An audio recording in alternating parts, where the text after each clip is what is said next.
ऐसी बात नहीं कहनी चाहिए जिसको आप ओन नहीं कर सके। आशीष चतुर्वेदी, आपके पास आ रहा हूं। कांग्रेस के हमारे मित्र मुन्ना खान कह रहे हैं कि भाजपा के सारे नेता आतंकवादी हैं। क्या कांग्रेस इस चीज को ओन कर सकती है, लिख के अपने लेटर पर साइन करके दे सकती है और उसके बाद के कॉन्सिक्वेंसेस झेल सकती है? झेल सकती है क्या? फिर वो रोना शुरू हो जाएगा, विक्टिम कार्ड। हाँ बोले देखो हम विपक्ष में तो हमें लठियाया जा रहा है। आशीष चतुर्वेदी, लेकिन ये तरीका भी ठीक नहीं ना।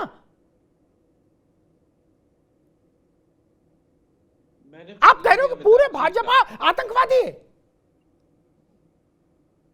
आप आरोप लगा रहे हो कि प्रधानमंत्री आतंकवादियों को बुलाते हैं, फिर भारत में हिंसा वारदात करा देते। ऐसा कौन कह सकता है भाई मेरे?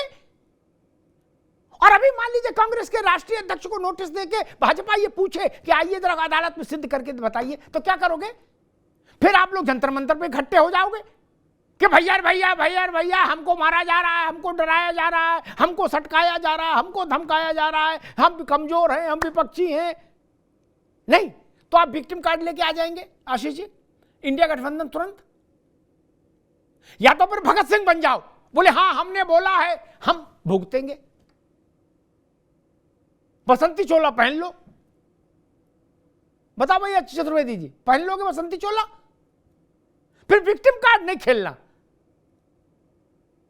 तो हो जाए घल्लू घारा। नहीं, ये साहस है। आरोप कितना भी बड़ा लगाइए, मुझे कोई तकलीफ नहीं, रत्नाकर जाने। लेकिन मैं इतना जरूर कहूंगा कि जो आरोप आप लगा रहे हैं उसके कॉन्सिक्वेंसेस झेलने की रीढ़ की हड्डी में जान है कि नहीं। फिर विक्टिम कार्ड तो नहीं लाओगे कि देख लो ए गुड्डू, ए पप्पू, ए चुन्नू, देखो हमें मार रहे, हम गरीब, हमारे पास क्या है। आशीष जी, अगर मूछें ऐसी रहे मलखान सिंह जैसी तो आरोप लगा लीजिए। आशीष जी, नहीं, निश्चित रूप से अमिताभ जी एक मर्यादा में रह के बात को कहना चाहिए, जरूरी है। वरना होता क्या है कि जब आप जो सही बात बोलेंगे वो भी अनदेखी हो जाएगी।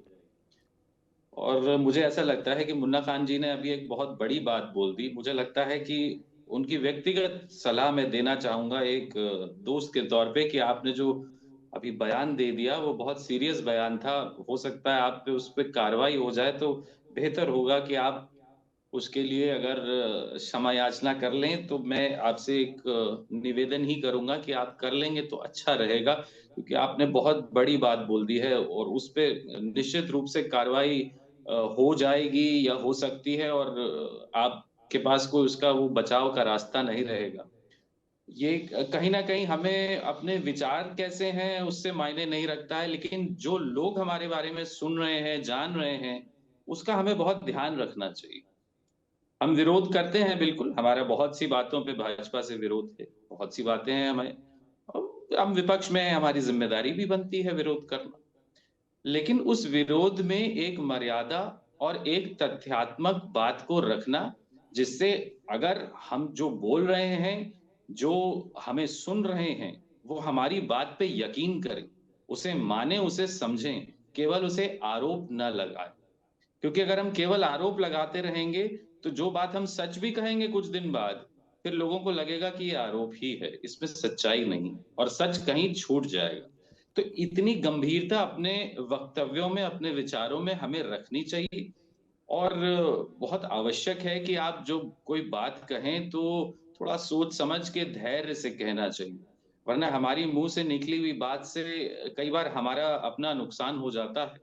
ऐसा नहीं है कि भाजपा में लोग गलत नहीं बोलते, बहुत गलत बोलते हैं। अभी उदाहरण के लिए ले लीजिए, एक डिबेट में अभी कुछ दिन पहले एक भाजपा के प्रवक्ता ने कांग्रेस पार्टी के एक प्रवक्ता की मां को क्या बोल दिया था। लेकिन वहां भी कांग्रेस को, मुझे लगता है, उसने तो जो बोला सो बोला। आपको अपने प्रवक्ता के साथ खड़े होके उस भाजपा प्रवक्ता के खिलाफ मुकदमा कर देना चाहिए था। लेकिन उत्तर प्रदेश में मेरी जानकारी में तो नहीं है कि कांग्रेस ने ऐसा किया। तो लेकिन गलत सब जगह से बोला जाता है, कई बार होता है, लेकिन हमें एक मर्यादा बना के रखनी चाहिए। मैं रत्नाकर सिंह के पास जाऊं उससे पहले एक बात सबके लिए कहूंगा, यही इसी पैनल तक सीमित नहीं, देश भर के लिए। और ये बात मैं यहां भी कह रहा हूं और मैंने सार्वजनिक मंचों से भी कही ये बात, मुन्ना भाई, आशीष जी। और एक तो लखनऊ का ही मंच था जब अखिलेश जी चीफ मिनिस्टर थे, तो हम और अखिलेश जी एक ही मंच पर थे एक कार्यक्रम में, तब भी मैंने ये बात कही थी।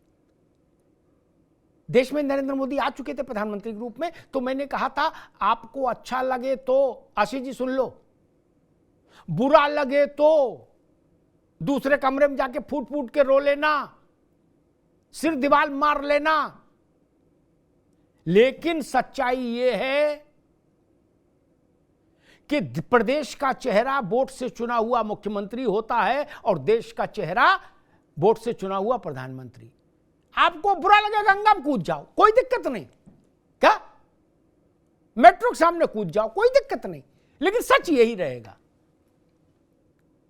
मैं इस बात को फिर दोहराता हूं, और देश के चेहरे के लिए प्रधानमंत्री की संस्था के ऊपर आप ऐसी ओछी बात कह दोगे, इसका मतलब आप भारत के लिए ऐसी बात कह रहे हो। भारत का चेहरा कौन है? हमें नहीं, मनीष है नहीं, आशीष है नहीं, रत्नाकर है नहीं, मुन्ना खान है नहीं, कोई विपक्षी नेता भी नहीं। भारत का अगर एक चेहरा चुनना होगा तो नरेंद्र मोदी होंगे। और हम कह रहे हैं कि वो आतंकवादियों से उनका रिश्ता है,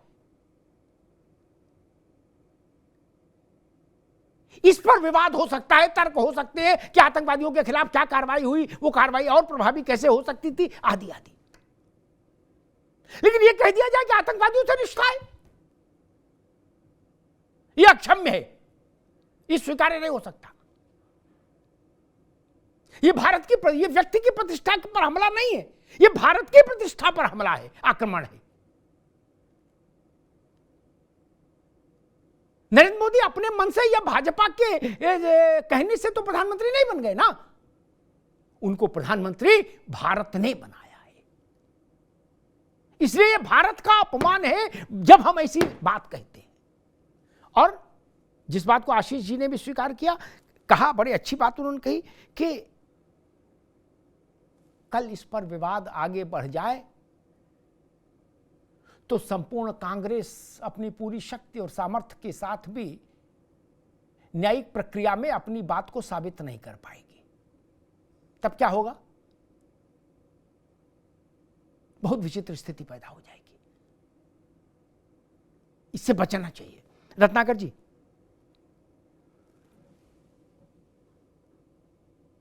जी अमिताभ जी, देखिए, मैं कांग्रेस के लिए एक बात कहना चाहूंगा कि कांग्रेस ताउम्र ये भूल करती रही, कांग्रेस ताउम्र ये भूल करती रही, धूल चेहरे पे थी और आईना साफ करती। इनके न नेताओं के पास, न इनके पार्टी के पास न नेता है, न नीति है, न नीयत।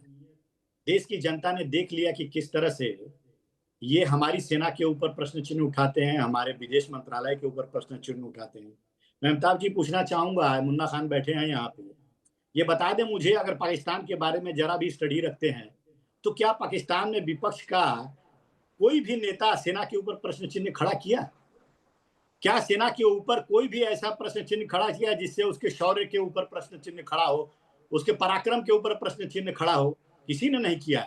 लेकिन भारत में विपक्ष के जो नेता प्रतिपक्ष है राहुल गांधी, वो सेना के ऊपर प्रश्न जरूर खड़ा करते। कितने विमान गिरे, कितने जेट विमान गिरे, ये बताया हो। मतलब ये पूछ रहे हैं जो हुआ भी नहीं है। तो इनको नेता भी प्रतिपक्ष की जो है जिम्मेदारी को समझना चाहिए राहुल गांधी को। और देखिए, ये अपने नेताओं की प्रशंसा क्या करेंगे। ये शशि थरूर ने, आपने देखा कि किस तरह से कोलंबिया का समर्थन जो है वो पाकिस्तान के लिए था, और जब वो वहां पे बैठे और आपत्ति जब दर्ज कराई तो कोलंबिया ने किस तरह से भारत का फिर समर्थन किया और भारत के रुख को सही ठहराया कि हमने आतंकवादियों के ऊपर हमला किया है और आतंक की घटना कोई भी पूरे विश्व में बर्दाश्त नहीं है। ये कोलंबिया का रुख में परिवर्तन हुआ, हमारे शिष्टमंडल जब वहां गए तभी ये हुआ संभव। तो इनको तो प्रशंसा करनी चाहिए अपने नेता के ऊपर, लेकिन करेंगे नहीं। ये प्रशंसा क्यों करेंगे? ये ना तो सेना का प्रशंसा करते हैं, ना सरकार की इस कार्रवाई का प्रशंसा करेंगे, ना ऑपरेशन सिंदूर का प्रशंसा करेंगे। एक बार भी बोल दें ये ऑपरेशन सिंदूर की प्रशंसा करेंगे? नहीं। ये अनर्गल आरोप लगाएंगे कि हम जो है डर गए अमेरिका से, हमने जो है हमारे 3 जेट विमान गिरा दिए गए, प्रधानमंत्री जी जो है आतंकवादियों को बुलाते, इस तरह का अनर्गल और प्रोपेगेंडा जो चलाना इनका काम है कांग्रेस पार्टी का, जो देश की जनता देख रही है और वो जानती है कि पार्टी के विरोध में आज कांग्रेस पार्टी पूरी तरह से देश विरोध के उतर आई है।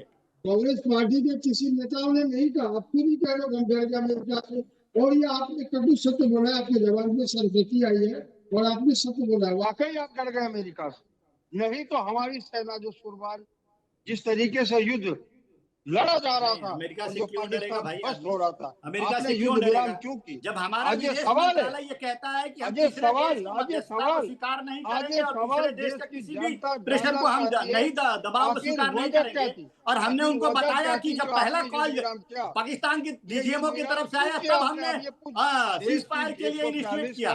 तो ये आपको उनका उनकी बातों का भरोसा नहीं है, सेना को की बातों का भरोसा नहीं है, आपको विदेश मंत्रालय के ऊपर भरोसा नहीं है, आपको देश की सरकार के ऊपर भरोसा नहीं है, आपको प्रधानमंत्री जी के ऊपर भरोसा नहीं है। रोकूंगा, समय कम है जी, दोनों मित्रों को रोकूंगा।